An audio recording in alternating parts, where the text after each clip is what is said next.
G'day footy heads, welcome to the halftime break for another week. My name's Chris Weaver, joined by Tom Brown once again. How you been, mate? It's terrific and it's great to be here.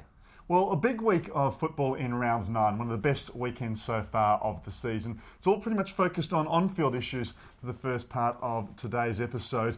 And it all started on Friday night when Geelong took on the Western Bulldogs in a thrilling finish at Etihad Stadium. Brad Johnson, however, the second year in a row, he's lost the game for his side with a kick after the siren in round 9. We shouldn't be too harsh on him. Geelong got over the line. It was a hard-fought performance, and I think Mooney needs to behave himself because Geelong without him are a little bit of a different team, Chris. Unfortunate too, I think, for Brad Johnson. He had to retake the kick while umpire Matthew James was resetting the mark. Saturday evening saw Collingwood travel to Subiaco Oval to take on the West Coast Eagles, and their 22-point win, perhaps seen as a surprise by many, means that the Magpies have now won 9 of their last 11 interstate. Harry O yesterday saying that it galvanises them when the team travels. They certainly got very good form on the road, and it was a terrific win for Collingwood on Saturday night. Perhaps they should travel more often, particularly as they only have to do so about 4 times each season. And on Sunday afternoon too, bit of a shock I think for many people that the Brisbane Lions got as close as they did against St Kilda, missing half their backline with Daniel Merritt and Joel Patfull missing this week. But Joel McDonald and Daniel Bradshaw did a good job down back. They certainly did, but St Kilda caught a lucky break with about 2 minutes to go because Bradshaw went off injured and Stephen Milne and Nick Riewoldt did the mopping up work for the Saints. They ran out victors. So it was a tight game. It was a very good game. And Brisbane, they're thereabouts. They are, aren't they? Playing well. They won their last game interstate against the Richmond side at the MCG before that game, which was their first win interstate in a year. So some good signs with Michael Voss. He's getting that team together. He certainly is. Let's move on to the first segment. Yeah, they're rising fast for this week, Tom. Who have you got? I've got Colin Silver. He had 37 possessions on Sunday night. Unfortunately, Melbourne lost to Hawthorn. They weren't completely uncompetitive, but Sylvia managed to kick 4 goals. And for the bad boy, he was put down by some aspects of the media. He's back on track and playing some pretty good footy, and good luck to him. Yeah, they've come a long way in the last month, Melbourne. 3 close and honourable losses in their last 3 games. For Colin Silver, it's taken 5 years for us to begin to see his best football, so I'd go along with that. Mine this week is a guy who actually only picked up 12 touches on Saturday afternoon, but he did more with those 12 touches than many players on the paddock did with 30, and that's Jack Ziebell of North Melbourne, who was crucial in the second quarter comeback by the Kangaroos. Yeah, he's playing very good football at the moment, and also an honourable mention in terms of rising fast to Leon Davis, who is he's in the 30 possession club now. He had 32 possessions against West Coast on Saturday night, and he's playing really good football. Yeah, no longer just the sneaky little goal freak that he was a couple of years ago. Now, sinking ship, who have you got this week, Tom? I hope this is a bit of a different sinking ship than just the free agency debate. We love the close competition. There's been some conjecture and some comment by Eddie Maguire on the weekend that free agency would spell the death knell for up to 3 Victorian clubs. I tend to agree with Eddie. I know the AFL Players Association and Brendan Gale, based on their comments last year, are keen on having some kind of free agency in the competition after, say, 5 or 6 years. But let's scrap it. Let's not follow the states, as Eddie said.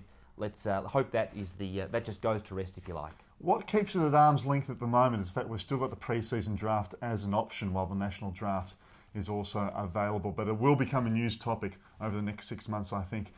For mine, it's Carlton's top 4 hopes. They had a good run with injuries before the weekend. And then I said last week, you might remember, that they needed to play well 2 weeks in a row. They failed dismally against Adelaide at AAMI Stadium. Jared Waite, we found out, is going to be out for the rest of the season with a knee injury. And with West Coast Eagles, Brisbane away, and then St Kilda at home over the next 3 weeks, Carlton's season, it's on the nice edge. It certainly is. Bad news for Jared Waite, but obviously good news for Brad Fisher. He kicked 4 goals for the Bull Ants last weekend, and it looks like he'll be able to plug into that side and hopefully fill the void that the very competent utility in Waite will leave in the Carlton side. Yeah, I was there at Werribee. He didn't have much of an opponent that day, and a very undersized young player called Paul Kennelly of the Werribee Tigers, but he showed some good signs as well for the Bull Ants.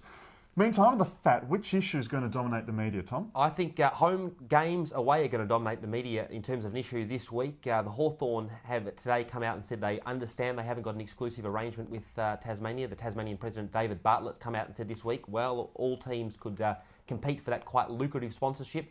And of course, the Western Bulldogs looking to play games in the Northern Territory. Don't know if Rodney Eade's happy with it, but the Western Bulldogs management certainly are. It looks like being a very lucrative deal for them. So I think home games away, controversial issue in football given the home ground advantage, I should say, could dominate affairs this week. Controversial issue too for government expenditure with so many regional governments around Australia, both state and territorial governments going into deficit at present.